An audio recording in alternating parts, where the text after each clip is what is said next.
Hey guys, it's Miss Winky, and let's go over the last section of notes for Unit 1. And the topic today is Georgia's transportation systems. And again, shout out to Miss James's class. Look, there's Miss James. She's right here in this presentation. Look at it. So welcome, guys. All right, here we go. Okay, so Georgia's got four main transportation systems. We've got the interstate highway system. We've got air travel, which will represent with Hartsfield-Jackson International Airport, the biggest airport in the state. We've got deep water ports in Savannah and Brunswick. And then we have a railroad system here in the state. Okay, now at this point, you're going to stop what you're doing and you are going to click right here and watch this little 3-minute video about Georgia's four transportation systems. And it's important that you do that because that's going to show up on something that you're going to need to do later. So make sure you click and watch that video before you move on. So Georgia's four transportation systems impact the state's economy. This is actually an economics standard that has been kind of poked into our geography unit. So the main purpose of this standard is to talk about how these transportation systems impact the economy. How do they affect the state's economy?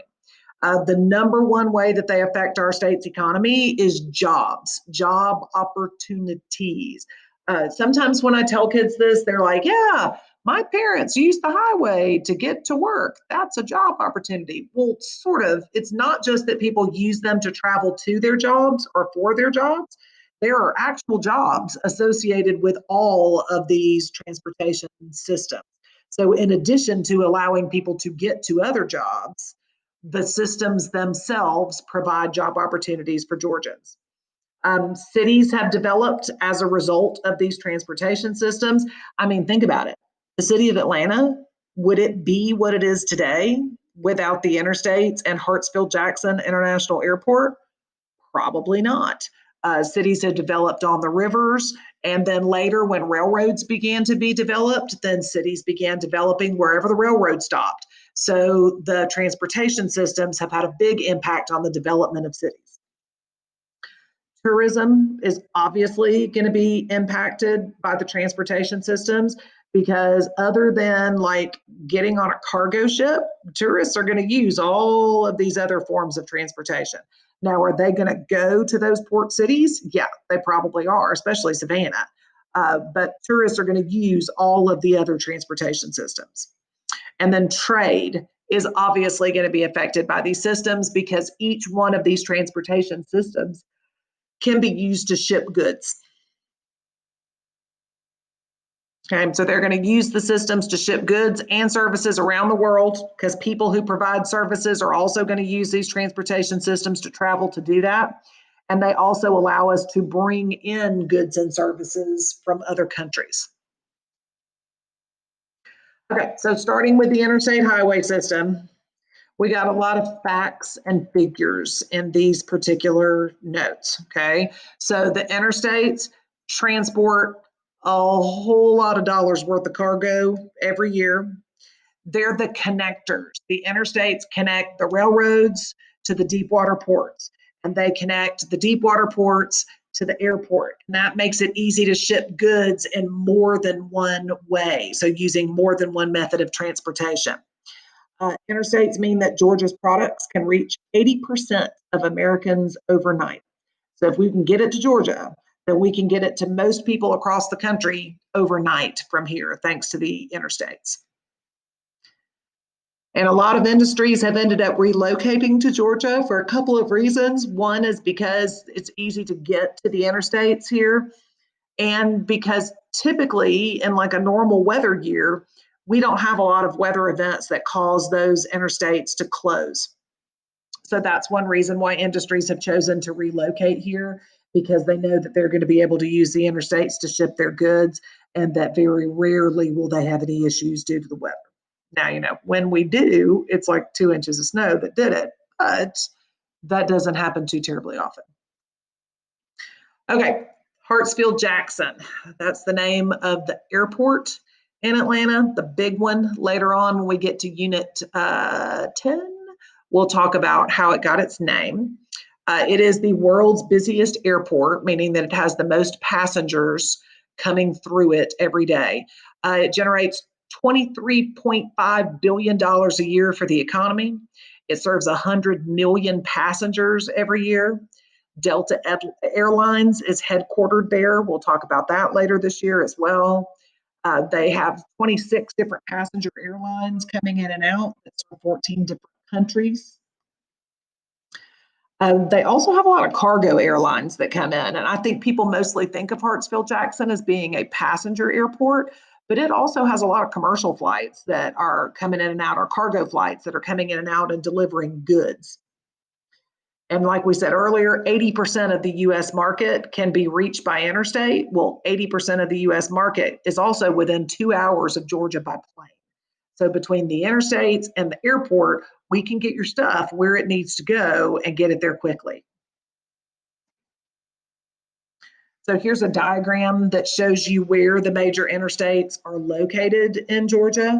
And you guys are actually going to have some question. Well, you're gonna have some stuff that comes up about this later on in the year in Unit 8, because the interstates is like a post-World War II development.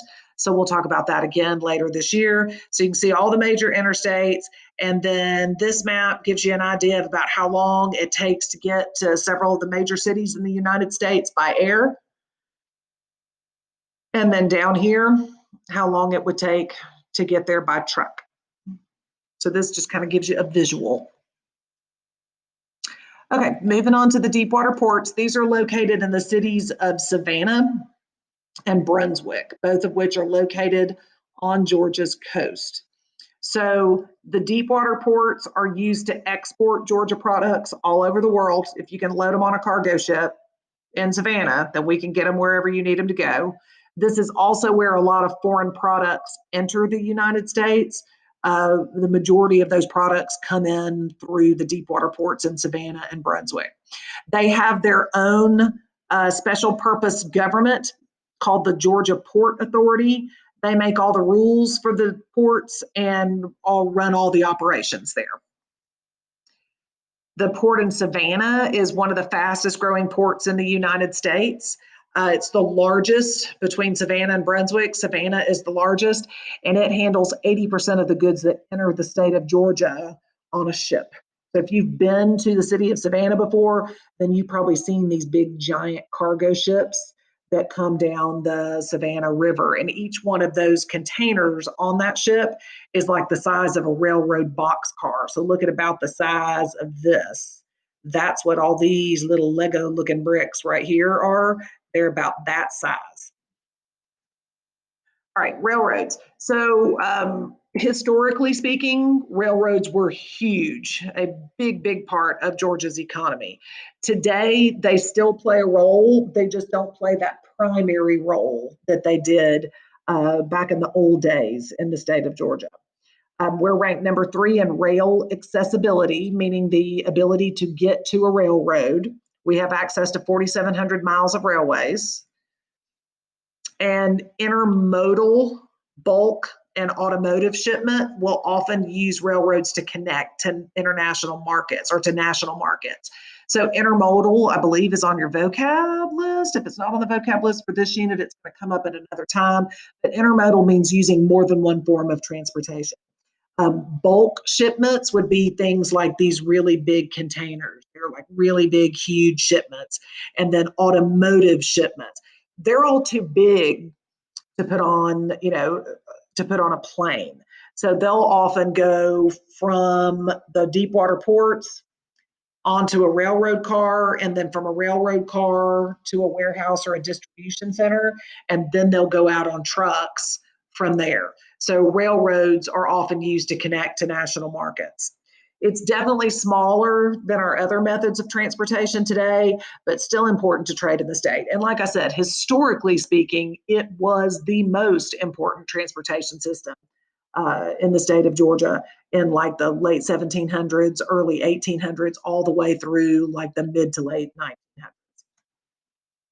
Okay. The number one thing that these transportation systems do is provide jobs for Georgians. So there are 5,000 companies that employ 110,000 Georgians to move or transport goods. So all of these would be jobs that are dependent on those transportation systems. There are 30,000 companies that rely on cargo movers, private transportation companies that employ 700,000 people. There are 110,000 full-time jobs involved in designing, constructing, and maintaining each of the 4 transportation systems. So somebody's got to design the highways. Now, sometimes I think I'd like to talk to the person that designed our interstate highways and ask them what they were thinking, because they're, kind of crowded and congested and crazy. But yeah, somebody designed it. There's construction on the highways because you see the orange barrels all the time. And maintenance, they're constantly out there working on the roads, filling potholes, doing those kinds of things. So design, construction, and maintenance, those jobs can be found at all 4 of Georgia's transportation systems. And then last, the deep water ports have 350,000 full and part-time jobs just at the deep water ports. That's 8.4% of all employed Georgians are working at the deep water ports. So they are employing a lot of people. Okay, so here's what you guys are going to do last. You've got pictures here of each of the transportation systems, and your job is to drag them over to a fact that is correct about them. And then the last thing you're going to do is type in an answer for this final question. What are the 4 ways Georgia's transportation systems impact our economy? So you're going to type in an answer here, and then for all the rest of these, you're going to drag a tile with a picture of the transportation system on it over to the fact that is true about that transportation system. All right, so that's it. When you guys are finished reviewing the notes, make sure that you take care of the review page at the end and then submit your work when you're finished. I think I reminded you last time, please don't just save it as a draft and leave it, because we're going to assume that means it's not done. So if you want it to be checked and recorded, then you need to make sure that you submit it when you are finished. All right, that is the last section of notes for Unit 1. Woo! So good news, no more notes. Bad news, that means we're coming up on a test here pretty soon. So don't worry about it this week. We're going to be reviewing for it next week, and you can plan on taking it next week. All right, you guys have a good afternoon, and I'll be back to check in with you later. Bye.